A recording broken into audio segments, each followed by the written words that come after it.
wabarakatuh.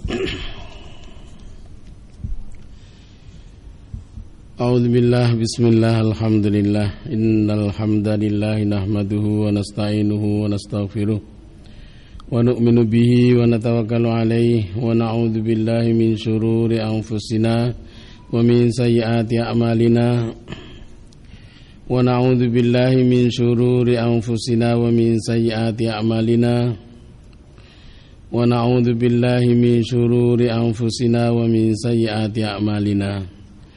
May yahdihillahu fala mudhillalah wa may yudlil fala hadiyalah. Asyhadu an la ilaha illallah wahdahu la syarikalah wa asyhadu anna Muhammadan abduhu wa rasuluh sallallahu alaihi wasallam tasliman katsira amma ba'd.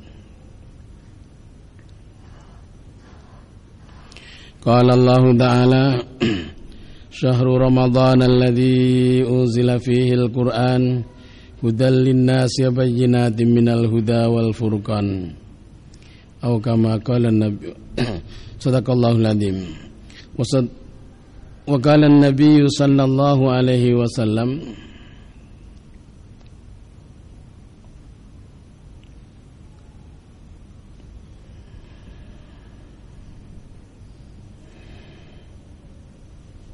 Man shoma ramadhana imanan wa ihtisaban ghufira lahu ma taqaddama min dhanbi. Aw kama qala an-nabiy sallallahu alaihi wasallam. Tuan-tuan ahli jemaah salat zuhur yang dirahmati Allah Subhanahu wa taala. Syukur kehadirat Allah Subhanahu wa taala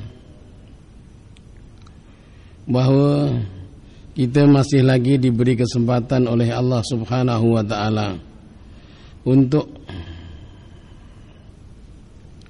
meningkatkan ketakwaan kita kepada Allah Subhanahu wa ta'ala. Masih dipilih oleh Allah Subhanahu wa ta'ala untuk duduk di masjid,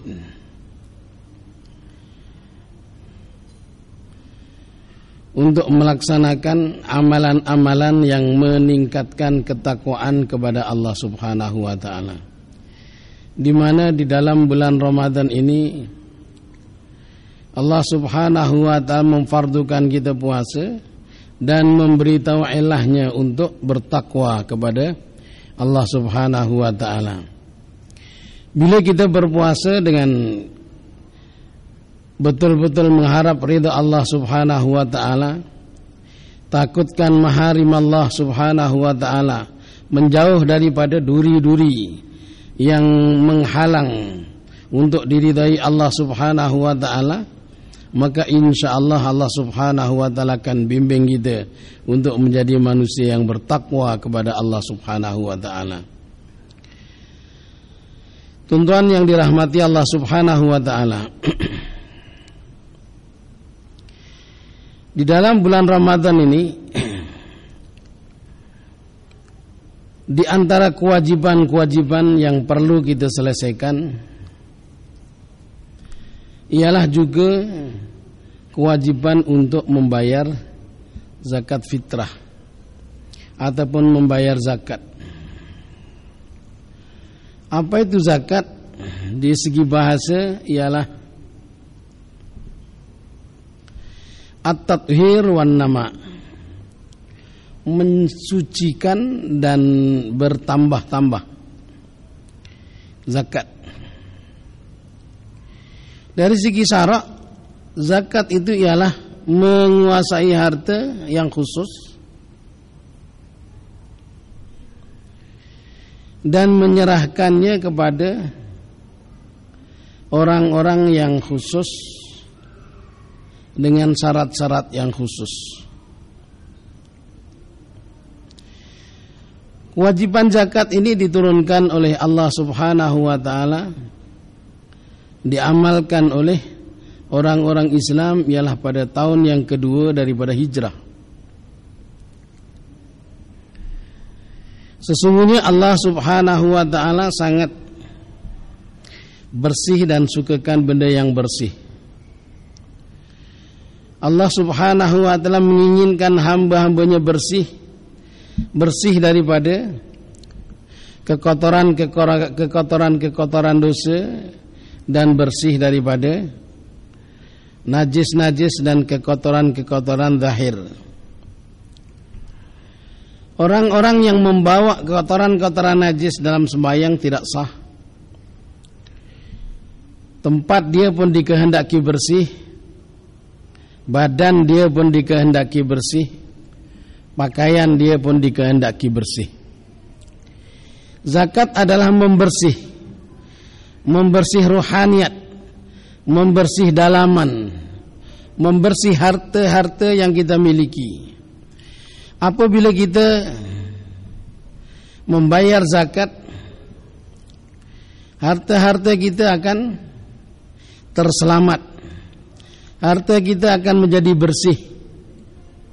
Ramai ulama-ulama menganjurkan untuk tazkiyatul mal, untuk pembersihan harta ini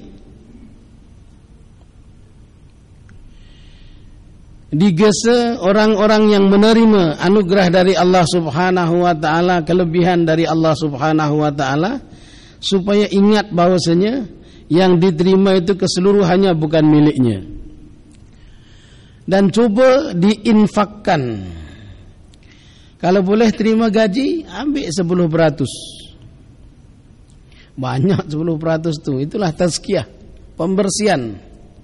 Zakat hanya 2,5%. Ini 10% untuk tazkiyatul mal. Sedekahkan, infakkan kepada ahli keluarga, kepada adik-beradik, kepada jiran-jiran yang dhaif. Maka selepas itu akan berkat harta kita akan menjadi bersih. Sampai pada masanya 1 haul dan nisabnya pun sampai, maka wajib kita zakatkan juga. Jadi tazkiyatul mal untuk pembersihan harta ini penting bagi orang-orang yang menuju kepada jalan keridaan Allah Subhanahu wa taala. Orang yang ingin hartanya bersih dan suci, orang yang ingin pakaiannya dan makanannya suci, maka harta yang suci itu disucikan lagi dengan mentazkiyahkan harta. Kerana Allah Subhanahu wa taala di dalam bulan Ramadan ini Allah memfardukan puasa dan memberikan ilah supaya puasa itu menjadi orang yang bertakwa. Sedangkan di dalam Al-Qur'anul Karim takwa ini awal-awal lagi dalam Al-Quran diberitahu hudal lil muttaqin. Al-Quran itu untuk petunjuk orang-orang muttaqin. Siapakah muttaqin itu? Alladzina yu'minuna bil ghaib, orang-orang yang beriman kepada benda yang gaib. Wa yuqimuna shalah, dan mengamalkan, mendirikan shalah. Wa yuqimuna sholata wa mimma razaqnahum yunfikun, dan daripada apa yang kami rizkikan kepada mereka, mereka infakkan. 3 kategori: 1 beriman kepada yang gaib, 1 lagi ialah beramal amalan-amalan yang saleh, khususnya salat, dan menginfakkan harta. Setiap orang ada benda-benda yang sepatutnya diinfakkan, walaupun dia kata saya tak ada benda, sebenarnya dia ada. Sebab Allah Subhanahu wa taala beli harta dan diri seseorang. Orang mukmin itu hartanya mesti ada harta dan dirinya mesti ada diri. Dirinya dibeli oleh Allah Subhanahu wa taala dan hartanya dibeli oleh Allah Subhanahu wa taala dengan belian surga.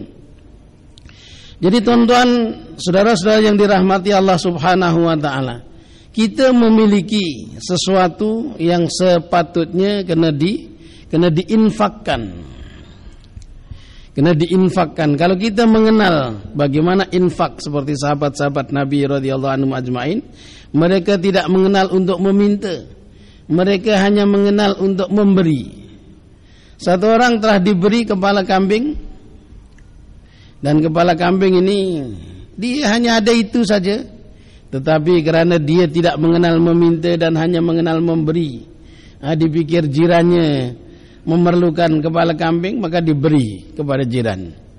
Jirannya pun memikirkan jiran yang sebelahnya memerlukan, maka diberi kepada jiran yang lain. Jiran itu beri memberi sehingga kembali kepada yang asal. Ini sifat mereka ialah sifat memberi, sifat infak. Sifat infak ini adalah sifat yang dimiliki oleh orang-orang yang bertakwa kepada Allah Subhanahu wa taala. Wa mimma razaqnahum yunfikun. Daripada apa yang Allah rezekikan kepada mereka, mereka menginfakkan sebagian daripada apa-apa yang mereka terima daripada Allah Subhanahu wa taala. Jadi tuan-tuan dan saudara-saudara yang dirahmati Allah Subhanahu wa taala, Allah Subhanahu wa taala memberitahu qad aflaha man zakkaha. Sungguh berbahagia orang yang zakkaha, mentazkiyah kepada harta-hartanya, mentazkiyah kepada apa-apa yang diberi oleh Allah Subhanahu wa taala. Sangat berbahagia. Orang yang berbahagia adalah orang yang mentazkiyah, orang yang membersihkan hartanya. Sebab kalau orang tidak mau membersihkan harta, seolah-olah macam ulama mengatakan orang tu makan tapi tak nak berak. Dia makan, makanannya sedap. Dia makan nasi biryani, makan nasi ayam, makan 3-4 pinggan, sayang nak buang. Dia rasa sayang makanan ini makanan sedap, jangan buang. Nak berak pun tak mau berak, ditahan-tahan. Akhirnya sakit perut. Tak boleh. Orang-orang yang faham tentang kedudukan isi perut itu tidak semua dalam dunia ini, isi perut tidak semuanya untuk perut. Ada isi perut yang untuk ayam, ada isi perut yang untuk tanam-tanaman, ada isi perut untuk kadang-kadang orang proses lagi jadi gas dan lain sebagainya. Di dalam perut kita tak boleh sayang, kita simpan saja, dia akan jadi sakit. Begitu juga harta. Harta kita bukan untuk kita saja. Harta kita ini ada pembagian-pembagian yang Allah akan bagi, maka selayaknya kita kena tazkiyahkan harta itu sehingga tidak menghalang pahala-pahala puasa kita. Jadi tuan-tuan yang dirahmati Allah Subhanahu wa taala, dalam kitab-kitab nasihat, orang-orang yang tidak melaksanakan zakat, amalan puasa dia tidak sampai kepada Allah Subhanahu wa taala, address dia tak sampai. Dia melayang-layang di udara. Tak sampai pada Allah. Bila dibayarkan zakatnya baru sampai. Maka zuhur ke?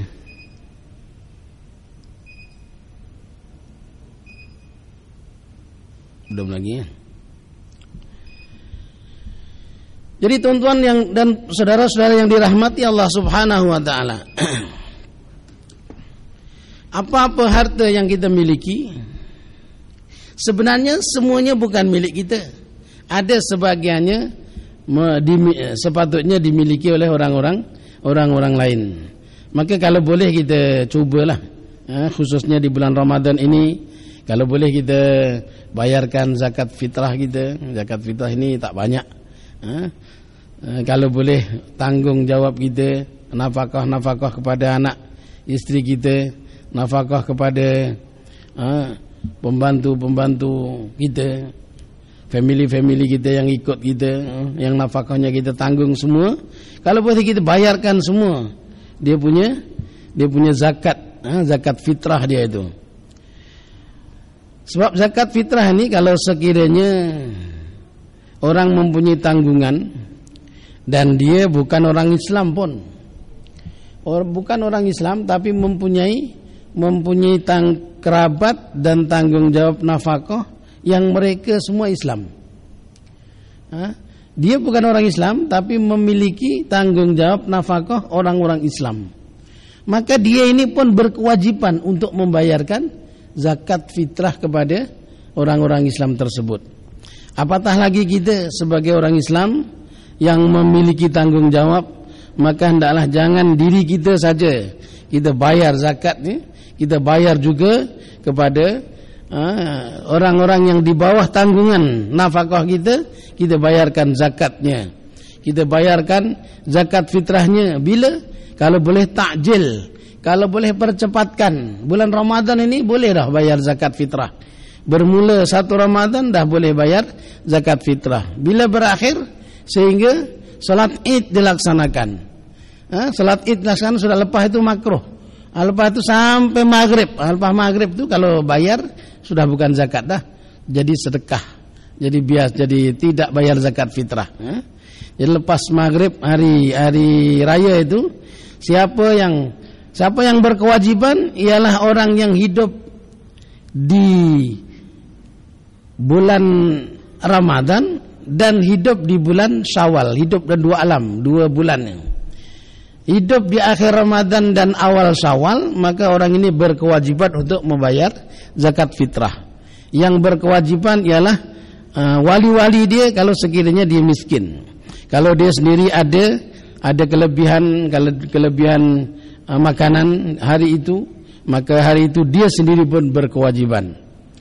Jadi tuan-tuan dan saudara-saudara yang dirahmati Allah Subhanahu wa taala, bayarlah zakat seawal mungkin lebih bagus. Bayar zakat fitrah ini seawal mungkin lebih bagus supaya puasa kita dapat sampai kepada Allah Subhanahu wa taala. Kerana apa? Zakat ini adalah mensucikan bagi orang yang berpuasa minal lagwi war rafath wa ta'matul lil masakin, faman addaha qabla shalah fa hiya zakatun maqbulah wa man addaha ba'da shalah fa hiya shadaqatun minas sadaqat. Dia hukum ini Nabi sallallahu alaihi wasallam beritahu, siapa yang membayarkan zakat fitrah sebelum salat, maka ialah dia membayar zakat fitrah. Maka siapa yang membayarkan selepas salat, maka dianggap sedekah yang lain, dianggap tidak membayar zakat. Tetapi dalam hukum fiqh yang saya baca, tidak, di hukumnya saja makruh, tetapi masih juga dianggap zakat sehingga maghrib. Kalau maghrib tak dibayar, maka ketika itu dia tidak membayar zakat. Dan orang-orang yang menghidupkan malam, orang-orang yang menghidupkan man ahya lailatal fitri wa lailatal adha, sesiapa yang menghidupkan, orang yang menghidupkan, orang yang membersihkan amalan-amalan dia dengan amalan-amalan ketaatan kepada Allah Subhanahu wa taala, sama ada malam Lailatul Fitri ataupun malam Lailatul Adha, maka lam yamut qalbuhu yauma tamutul qulub. Hatinya tidak akan dimatikan oleh Allah Subhanahu wa taala, di mana ramai hati-hati dimatikan oleh Allah Subhanahu wa taala. Pukul apa, Cik? Jam apa? Sudah zuhur. Jadi kita beri laluan untuk muadzin supaya adzan dulu. Lepas adzan kita sambung balik dan kita beri kesempatan nanti untuk salat zuhur insyaallah.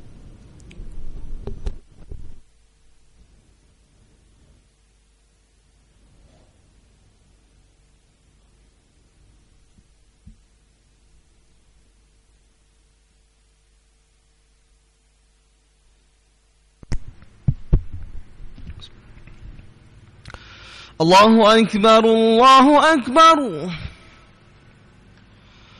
Allahu Akbar,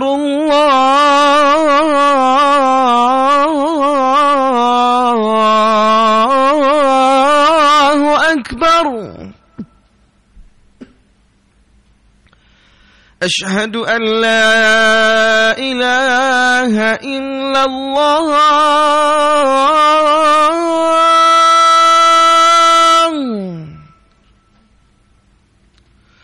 أشهد أن لا إله إلا الله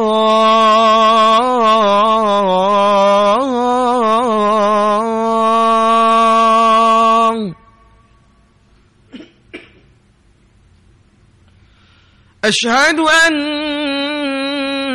محمدًا رسول الله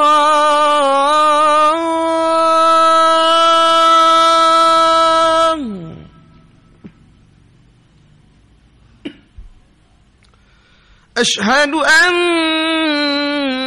محمدًا رسول الله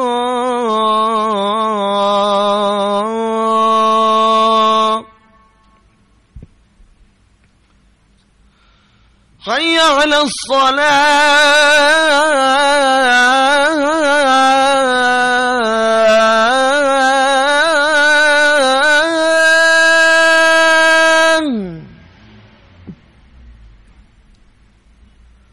حي على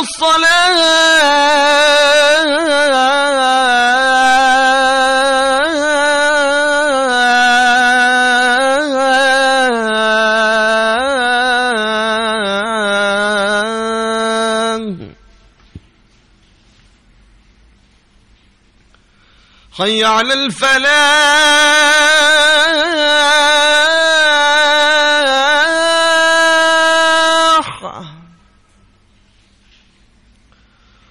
حي على الفلاح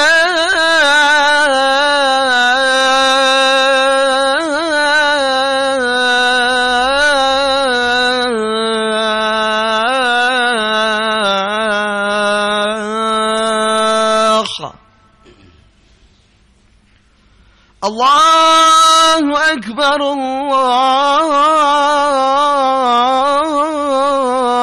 الله أكبر لا إله إلا الله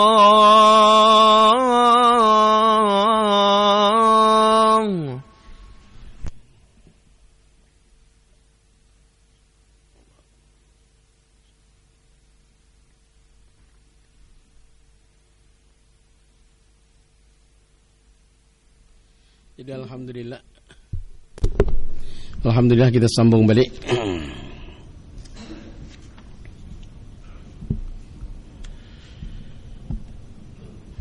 Zakat adalah rukun daripada rukun-rukun Islam yang 5. Dalam Al-Quran diberitahu wa atuz zakah, tunaikanlah oleh kamu semua akan zakat.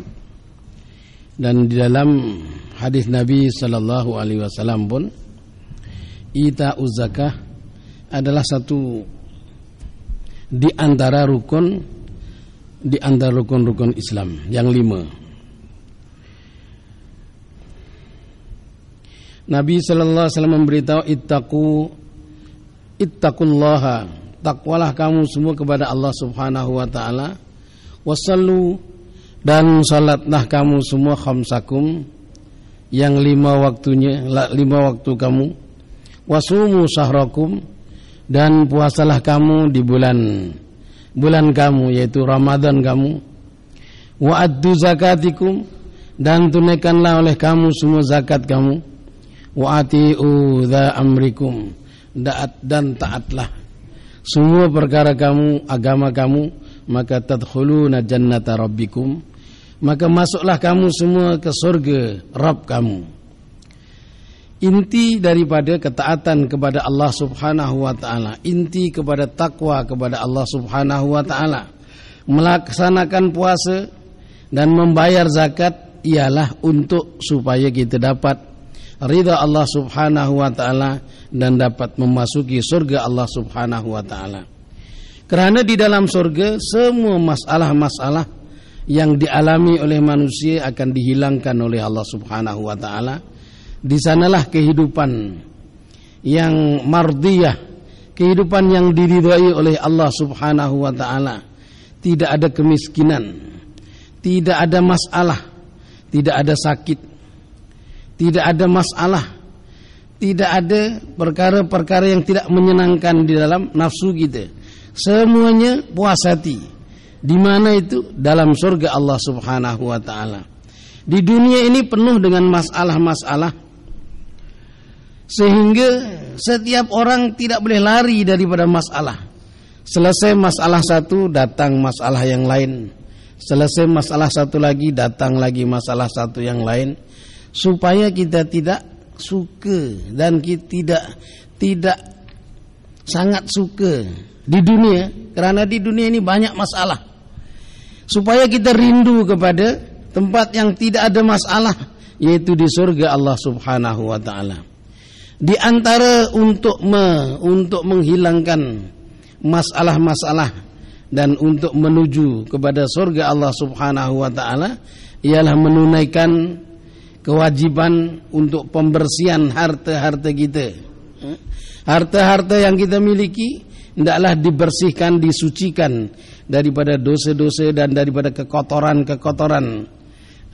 Milik-milik siapa itu hendaklah kita sampaikan kepada mereka yang memiliki, sehingga harta yang kita miliki menjadi harta yang suci. Kerana dengan zakat ini maka secara tidak langsung kita telah membela nasib golongan orang-orang yang lemah. Daripada Abi Hurairah radhiyallahu anhu anin Nabi sallallahu alaihi wasallam, daripada Nabi sallallahu alaihi wasallam bersabda Nabi, as-sa'i 'alal armalati wal miskin kal mujahid fi sabilillah.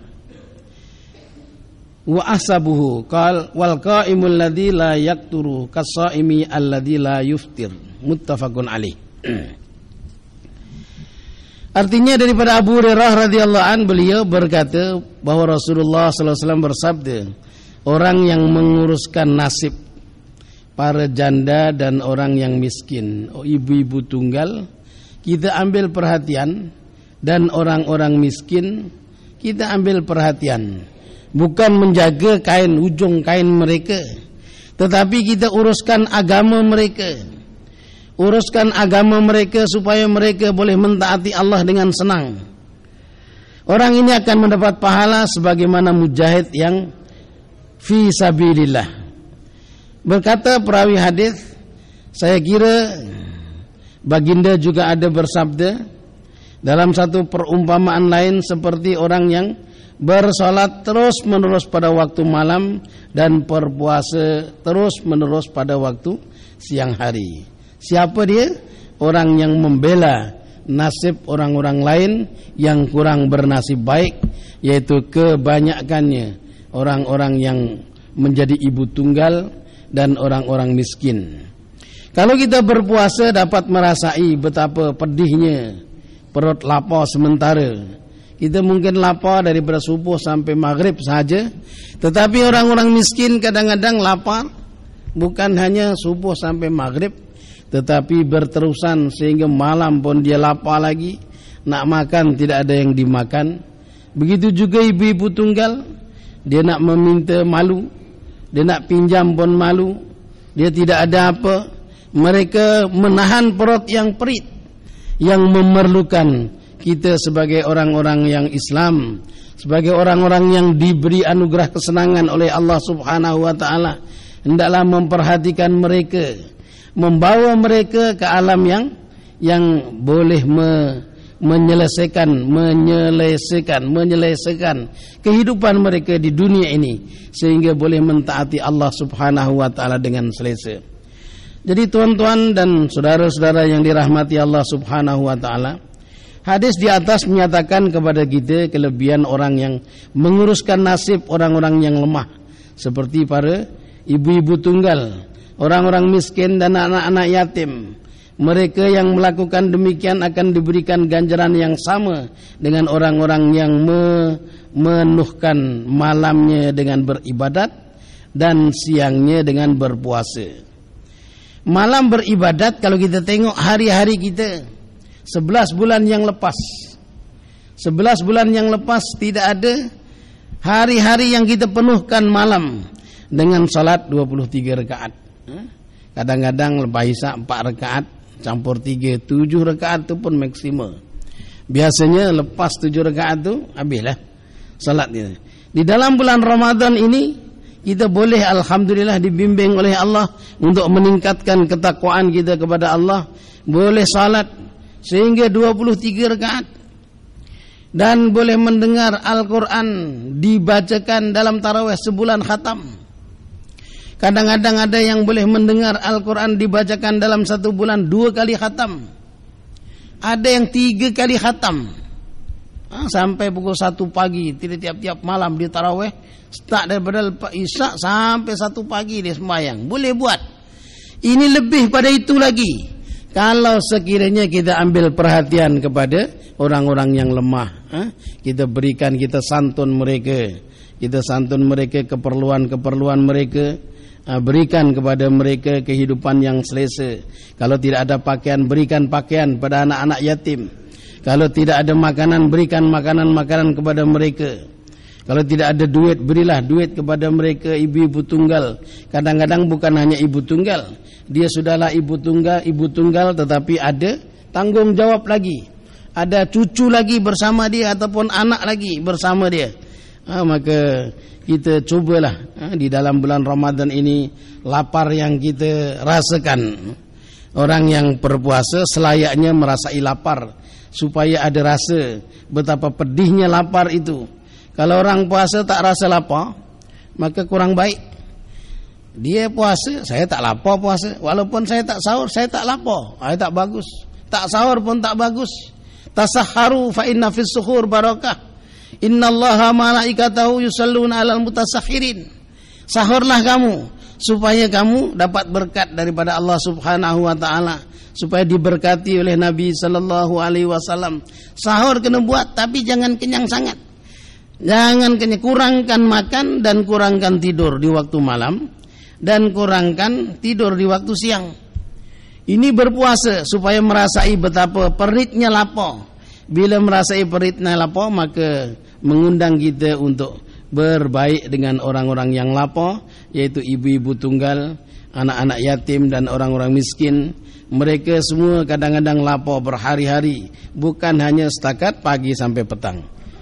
Jadi tuan-tuan dan puan-puan yang dirahmati Allah Subhanahu wa taala, mudah-mudahan dengan apa yang kita bincangkan pada siang hari ini, yaitu kita sedar tentang betapa pentingnya membersihkan harta kita sebagaimana kita masuk tandas, maka insya-Allah harta kita akan menjadi bersih, dan puasa kita puasa yang akan diterima oleh Allah Subhanahu wa taala kerana telah dibayarkan zakat fitrahnya. Dan mudah-mudahan Allah Subhanahu wa taala lebih meningkatkan lagi kepada kita ketakwaan kita kepada Allah Subhanahu wa taala. Di bulan-bulan selain Ramadan nanti, Allah juga memberi kuasa kepada kita, memberi kemampuan kepada kita untuk melaksanakan ibadat-ibadat orang-orang yang muttaqin, yaitu ibadat-ibadat sunat.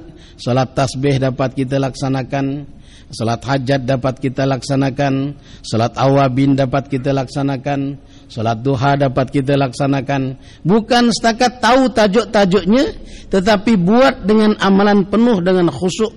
Di samping salat-salat fardunya tidak gotang, tidak kekurangan salat fardunya dengan sempurna dilaksanakan secara Nabi sallallahu alaihi wasallam, yaitu berjemaah di mana adzan dilaungkan, dan salat-salat sunatnya mudah-mudahan kerana telah dilatih dalam bulan Ramadan untuk tarawih 23 rakaat, untuk tarawih 11 rakaat, kita telah dilatih. Mudah-mudahan di luar Ramadan pun boleh melaksanakan salat-salat walaupun tidak tarawih namanya, tetapi salat-salat sunat boleh dilaksanakan. Ini semua adalah kerana punca makanan yang bersih.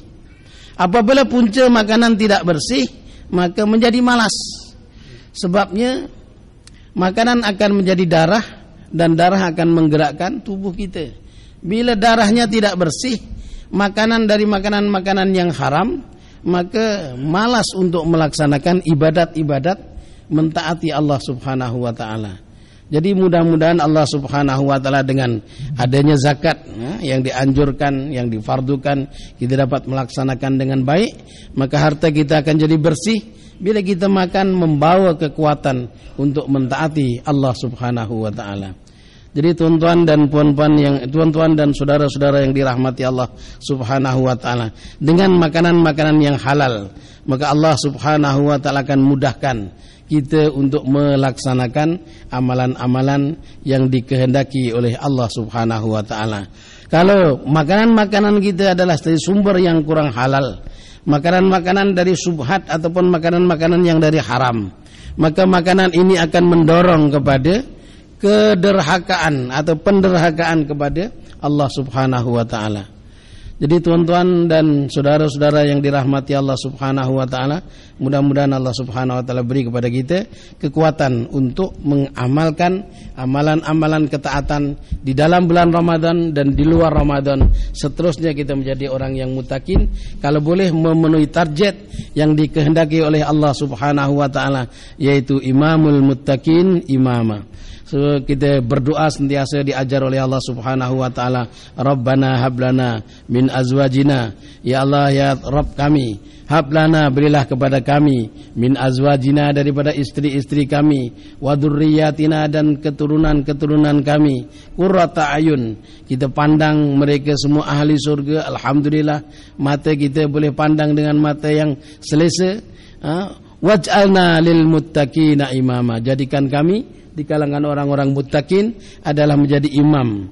Orang yang ingat kepada kita, melihat kita akan ingat akhirat. Orang yang melihat kita, dia akan ingat kepada Allah Subhanahu wa taala. Orang melihat kita akan ingat kepada amalan-amalan ketaatan kepada Allah Subhanahu wa taala.